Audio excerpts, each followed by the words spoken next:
Hello everyone, welcome to my channel. और आज हम जो पढ़ने जा रहे हैं वो है जीन पियाजे की थ्योरी। जीन पियाजे ने अपनी थ्योरी कॉग्निटिव डेवलपमेंट में दी है। कॉग्निटिव डेवलपमेंट होता है जब बच्चे में ये ग्रोथ आ जाए, वो समझने लग जाए कि क्या चीज़ सही है, हर एक चीज़ के पीछे रीज़न पूछने लग जाए और हर एक चीज़ को समझने की कोशिश करे। तो ये उसका क्या हो गया, कॉग्निटिव डेवलपमेंट हो गया। कॉग्निशन कॉग्निशन जो वर्ड है वो एक लैटिन वर्ड्स है और ये लैटिन वर्ड है कॉग्नोसियस। इसका मतलब होता है टू नो, टू रिकॉग्नाइज करना। अब जो ये जीन पियाजे है ये एक स्विजिश साइकोलॉजिस्ट है। इनका मानना है कि जो बच्चे होते हैं ये एक लिटिल साइंटिस्ट होते हैं। बच्चे लिटिल साइंटिस्ट इसलिए बोला है क्योंकि बच्चे का नेचर कैसा होता है कि कोई भी चीज़ होगी वो उसे तोड़ देगा पहले और फिर उसे जोड़ने की कोशिश करेगा। जीन पियाजे ने एक और बात कही है। जीन पियाजे का कहना है कि जो बच्चा पैदा होता है ना, तो वो मेंटली और कॉग्निटिव स्ट्रक्चर लेकर ही पैदा होता है, लेकिन उसका ये मेंटल और कॉग्निटिव स्ट्रक्चर जो डेवलप्ड होता है ये 14 एंड 15 ईयर्स पे अराउंड होता है। अब नेक्स्ट, जीन पियाजे ने कॉग्निटिव डेवलपमेंट के 4 स्टेजेस और कॉग्निटिव प्रोसेस बताया है। तो सबसे पहले हम कॉग्निटिव प्रोसेस पढ़ेंगे, फिर कॉग्निटिव स्टेजेस जो बताए गए हैं वो पढ़ेंगे।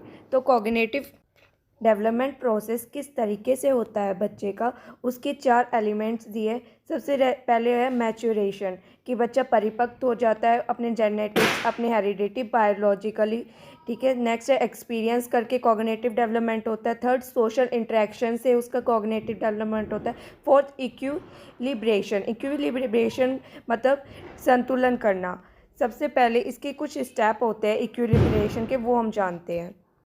इक्विलिब्रेशन के 2 टाइप होते हैं, एडेप्शन और ऑर्गेनाइजेशन। एडेप्शन के भी 2 टाइप होते हैं, एसिमिलेशन और एकोमोडेशन। एसिमिलेशन होता है कि जो आपकी प्रीवियस नॉलेज है और आपकी करंट नॉलेज है उन दोनों का मिलना। और एकोमोडेशन होता है कि प्रीवियस नॉलेज में कुछ चेंजिंग लाना। और एडेप्शन होता है जो आपकी इन्वायरमेंट में कुछ चेंजिंग करना जो आपके पास है। जैसे कि कोई बच्चा है, उसे चम्मच पकड़ने में, होल्ड करने में कोई दिक्कत है, तो उस चम्मच को अगर हम हार्ड कर दें, थोड़ा मोटा कर दे, तो क्या पता वो पकड़ सके। तो वो क्या हो गया, उस चम्मच में चेंजिंग आया, तो इसे हम एडेप्शन कहते हैं।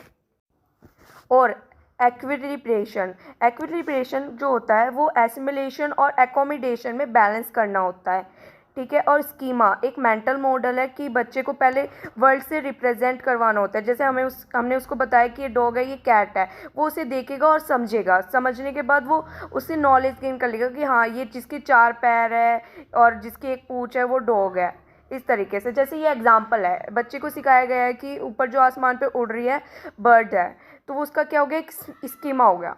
अब वो बच्चा है, वो एक दिन अपनी बहन के साथ बाहर जा रहा होता है और वो आसमान पे देखते हैं कि एरोप्लेन उड़ रहा है, लेकिन वो उसे क्या बोलता है, बर्ड्स। तो उसकी बहन बताती नहीं, ये गलत है, ये क्या होगा, एरोप्लेन है ये।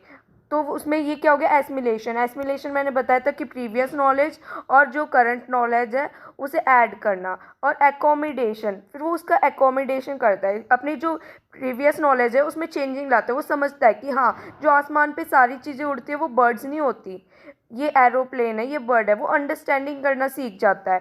ये इसका एग्जाम्पल था। एक और एग्जाम्पल देती हूँ। जैसे कि बच्चे को बताया गया है कि 4 पैर वाला और एक पूंछ वाला क्या होता है, डॉग होता है। उसने एक डॉग देखा, उसको बताया गया कि 4 पैर है, एक पूंछ है, ये डॉग है।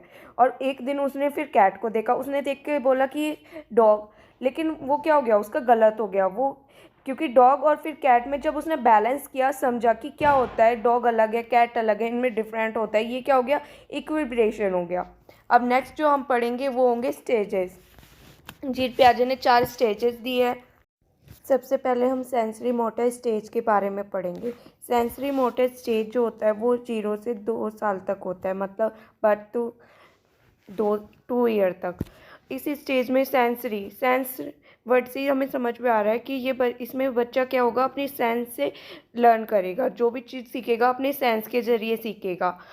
और इस स्टेज में बच्चा जो होता है वो ऑब्जेक्ट परमेंस भी करता है, मतलब ऑब्जेक्ट इमेज करने लग जाता है। जो हम ऑब्जेक्ट उसे दिखाते हैं वो ऑब्जेक्ट के ज़रिए वो उसे ढूंढ लेता है, इमेज कर लेता है। हमने उसे दिखाया, उसके आसपास छुपा दिया, तो वो ढूंढ लेगा उस चीज़ को।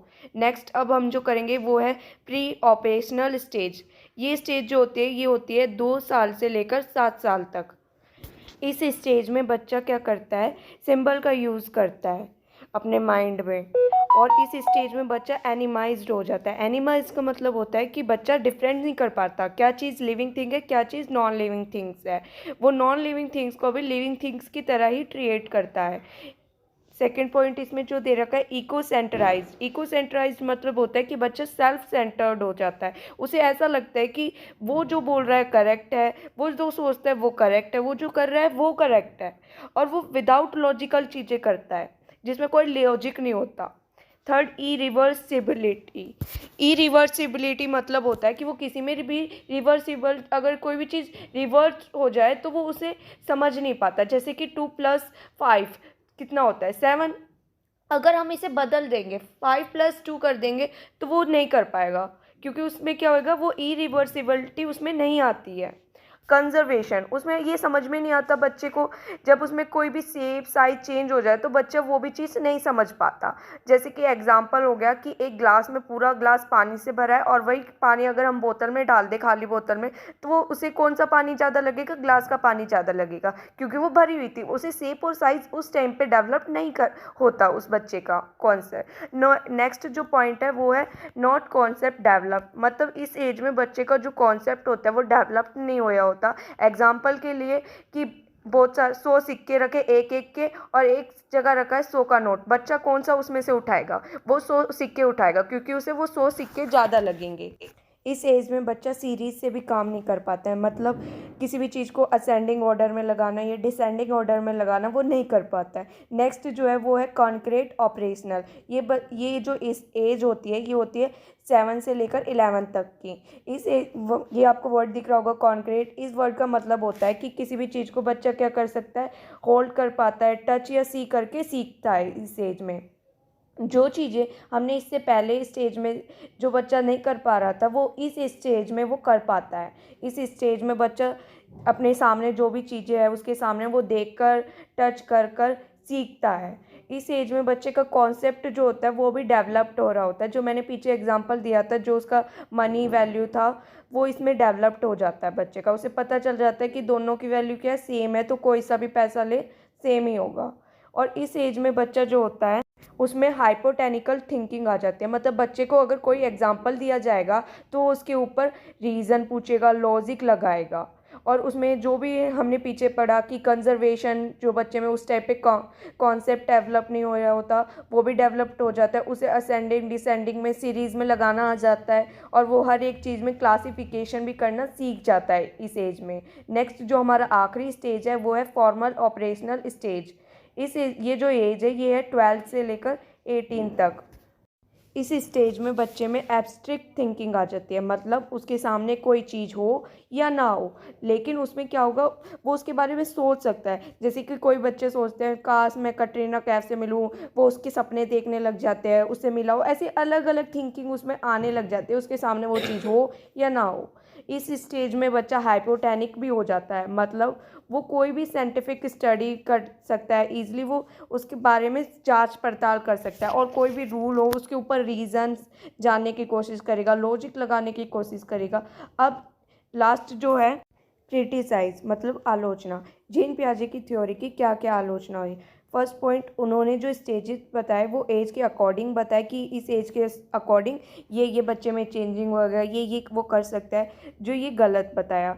और उन्होंने जो डेवलपमेंट बताया, उन्होंने कहा पहले डेवलपमेंट होएगा बाद में वो सीखेगा, जबकि ये गलत है। आज की वीडियो यहाँ ही ख़त्म होती है। Thanks for watching my videos. Please do like, subscribe and share my video. Bye bye.